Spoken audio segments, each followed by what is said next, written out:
মই নিযুক্তি ঠকত অংশগ্ৰহণ কৰিছিলোঁ।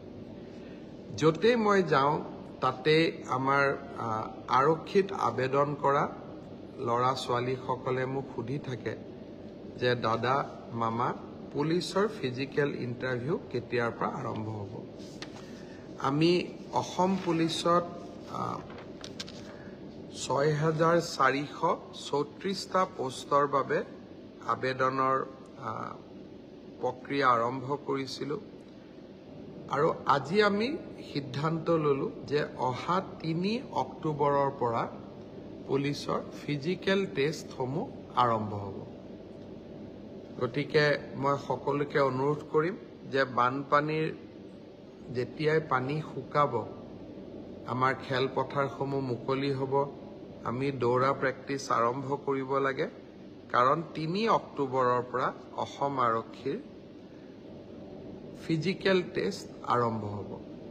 মোৰ লক্ষ্য হৈছে যে ফিজিকেল টেষ্ট, ৰিটেন আৰু ভাইভা তিনিওটা প্ৰক্ৰিয়া সম্পূৰ্ণ কৰি এই বিত্তীয় বৰ্ষতে আমি যাতে এই ৬,৪৩৪টা পদ ভৰ্তি কৰিব পাৰোঁ, এটা সুন্দৰ নিযুক্তি প্ৰক্ৰিয়াৰ মাজেৰে ল'ৰা ছোৱালীক নিযুক্তি দিব পাৰোঁ আৰু তাৰ লগে লগে ২০২৫ চনৰ বাবে আকৌ এবাৰ নিযুক্তি প্ৰক্ৰিয়া আমি যাতে আৰম্ভ কৰিব পাৰোঁ। বিভিন্ন স্থানত গ'লে ছাত্ৰ ছাত্ৰীসকলে এডিআৰইৰ পৰীক্ষাসমূহ কেতিয়া অনুষ্ঠিত হ'ব সেই বিষয়েও মোক প্ৰশ্ন কৰে। আজি আমি সেই বিষয়েও এখন বৈঠক কৰিছিলোঁ। এডিআৰইৰ আসাম ডিৰেক্ট ৰিক্ৰুটমেণ্ট এক্সামিনেশ্যন, যাক আমি চমুকৈ এডিআৰই বুলি কওঁ, এডিআৰইৰ গ্ৰেড 3 পোষ্টসমূহৰ পৰীক্ষা 15, 22 আৰু 29 ছেপ্টেম্বৰত অনুষ্ঠিত হ'ব। মই আকৌ এবাৰ কৈছোঁ যে গ্ৰেড 3 পোষ্টসমূহৰ বাবে ইণ্টাৰভিউ 15, 22 আৰু 29 ছেপ্টেম্বৰত অনুষ্ঠিত হ'ব। এই পৰীক্ষা এইবাৰ লোকসেৱা আয়োগে পতা পৰীক্ষাৰ আৰ্হিত হ'ব। প্ৰথমতে প্ৰিলিমিনাৰী পৰীক্ষা হ'ব, তাৰ পিছত মেইনছ হ'ব আৰু মেইনছৰ পিছত আমি ভাইভা প্ৰক্ৰিয়াৰ মাজেৰে আমি সমগ্ৰ ইণ্টাৰভিউ প্ৰক্ৰিয়াটো সমাপ্ত কৰিম। প্ৰিলিমছ এক্সাম তৃতীয় শ্ৰেণীৰ পদসমূহৰ বাবে 15, 22 আৰু 29 ছেপ্টেম্বৰত অনুষ্ঠিত হ'ব। আজি আমি জুলাই মাহত আছোঁ। মই আশা কৰিম যে আমাৰ শিক্ষাৰ্থীসকলে, চাকৰি প্ৰাৰ্থীসকলে যাতে পঢ়া শুনা আৰম্ভ কৰে। ঠিক সেইধৰণে চতুৰ্থ শ্ৰেণীৰ বাবেও আমি একেটাই ব্যৱস্থা হাতত ল'ম। প্ৰথমতে প্ৰিলিমছ, তাৰপিছত মেইনছ আৰু তাৰপিছত ভাইভা ভচি। গ্ৰেড 4 বা চতুৰ্থ শ্ৰেণীৰ পদৰো প্ৰিলিমছ 20 আৰু 27 অক্টোবৰত অনুষ্ঠিত হ'ব। আমাৰ গ্ৰেড 3ত প্ৰায় 7,500 পোষ্ট আছে আৰু গ্ৰেড 4ত প্ৰায় 4,500 বা আৰু অলপ 100-200 বেছি, ইমানখিনি আমাৰ পোষ্ট খালী হৈ আছে। এটা স্বচ্ছ নিযুক্তি প্ৰক্ৰিয়াৰ মাজেৰে আমি এই পদখিনি পূৰণ কৰিম। এলিমেণ্টাৰী এডুকেশ্যন, প্ৰাথমিক শিক্ষা বিভাগৰ শিক্ষকসকলৰ নিযুক্তিৰ প্ৰক্ৰিয়াও খুব সোনকালে আৰম্ভ হ'ব।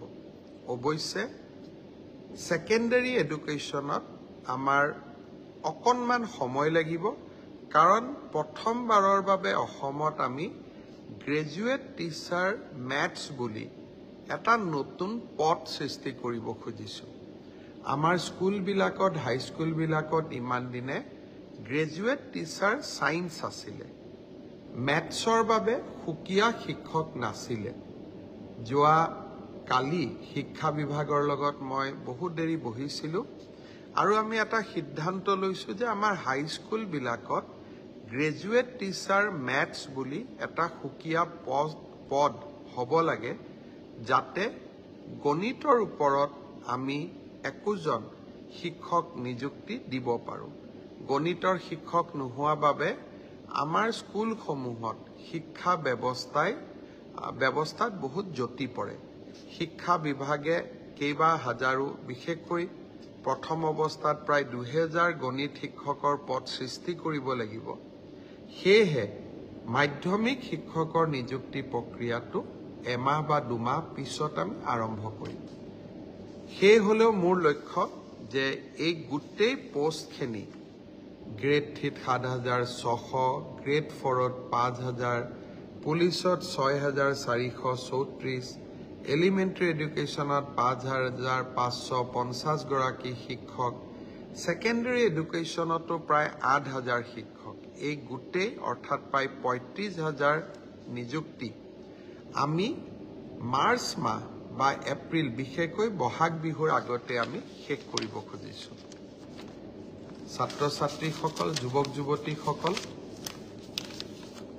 নিকা নিযুক্তি মোৰ দায়বদ্ধতা আছিল বহু সময়ত বহুতে কয় যে মেৰিটত নিযুক্তি পাইছো চৰকাৰক কিয় খাতিৰ কৰিব লাগে পংকিলতাৰ দিনত ৰাজনৈতিক দৃষ্টিৰ পৰা আঁতৰি মেধাৰ ভিত্তিত নিযুক্তি দিয়া সিদ্ধান্তই ৰাজনৈতিকভাৱে আমাক কৰবাত বহুত ক্ষতি কৰে আনকি আমাৰ দলৰ মানুহবিলাকো বা আমাৰ দলৰ কাৰ্যকৰ্তাবিলাকো কেতিয়াবা মন বেয়া কৰে যে আমি দল কৰো কিন্তু চাকৰি আমি নাপাওঁ তথাপিতো মেৰিটত নিযুক্তি দিয়া মোৰ এক দায়বদ্ধতা আছে আৰু সেই দায়বদ্ধতা পালন কৰাৰ বাবে মই আকৌ এবাৰ সাজু হৈছো